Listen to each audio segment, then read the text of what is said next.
ବର୍ତ୍ତମାନର ସୁନା ଦାମକୁ ନେଇ ବଡ଼ ଖବର ଆସିଲା। ପୁଣି ହ୍ରାସ ପାଇଲା ସୁନା ଦାମ। ଆଜି ଭାରତୀୟ ବଜାରରେ 22 କ୍ୟାରେଟ ଏବଂ 24 କ୍ୟାରେଟର ସୁନାର ମୂଲ୍ୟ ହ୍ରାସ ପାଇଛି। ଆସନ୍ତୁ ଦେଖିବା ଆଜି ଓଡ଼ିଶା ସମେତ ଦେଶର ପ୍ରମୁଖ ସହରମାନଙ୍କରେ କେତେ ରହିଛି ଆଜିର ସୁନା ଦାମ। ଆଜି ପ୍ରଥମେ ତ ଭାରତୀୟ ବଜାରରେ 24 କ୍ୟାରେଟର ସୁନାର ମୂଲ୍ୟ 10 ଗ୍ରାମ ପ୍ରତି 1,48,600 ଟଙ୍କା ଏବଂ 22 କ୍ୟାରେଟର ସୁନାର ମୂଲ୍ୟ 10 ଗ୍ରାମ ପ୍ରତି 1,35,000 ଟଙ୍କାକୁ ଆସିଛି।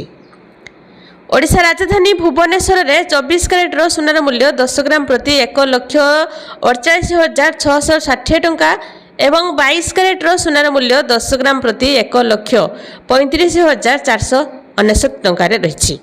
ସେହିଭଳି ମୁମ୍ବାଇରେ 24 କ୍ୟାରେଟର ସୁନାର ମୂଲ୍ୟ 10 ଗ୍ରାମକୁ 1,49,600 ଟଙ୍କା ଥିବାବେଳେ 22 କ୍ୟାରେଟର ସୁନାର ମୂଲ୍ୟ 10 ଗ୍ରାମ ପ୍ରତି 1,36,000 ଟଙ୍କାରେ ରହିଛି। ନୂଆଦିଲ୍ଲୀରେ 22 କ୍ୟାରେଟର ସୁନାର ମୂଲ୍ୟ 10 ଗ୍ରାମ ପ୍ରତି 1,37,800 ଟଙ୍କା ଏବଂ 24 କ୍ୟାରେଟର ସୁନାର ମୂଲ୍ୟ 10 ଗ୍ରାମ ପ୍ରତି 1,51,000 ଟଙ୍କାରେ ରହିଛି। କୋଲକାତାରେ 24 କ୍ୟାରେଟର ସୁନାର ମୂଲ୍ୟ ଏବଂ 22 କ୍ୟାରେଟର ସୁନାର ମୂଲ୍ୟ ପରିବର୍ତ୍ତନ ହୋଇଛି।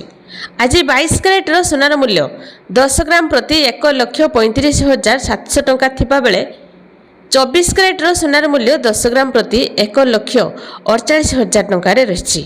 ମୁମ୍ବାଇରେ 22 କ୍ୟାରେଟର ସୁନାର ମୂଲ୍ୟ 10 ଗ୍ରାମ ପ୍ରତି 1,36,000 ଏବଂ 24 କ୍ୟାରେଟର ସୁନାର ମୂଲ୍ୟ 10 ଗ୍ରାମ ପ୍ରତି 1,49,000 ଟଙ୍କାରେ ରହିଛି।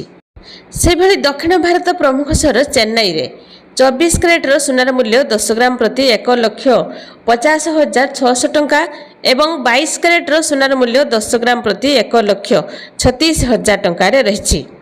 କଟକରେ ମଧ୍ୟ ସୁନା ଦାମରେ ପରିବର୍ତ୍ତନ ହୋଇଛି।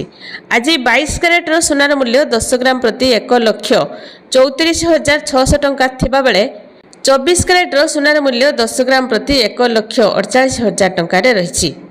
ତ ଏଇଭଳି ଭାବରେ ସୁନା ଦାମ କେତେବେଳେ ବୃଦ୍ଧି ପାଉଛି ତ ପୁଣି କେତେବେଳେ ହ୍ରାସ ପାଉଛି।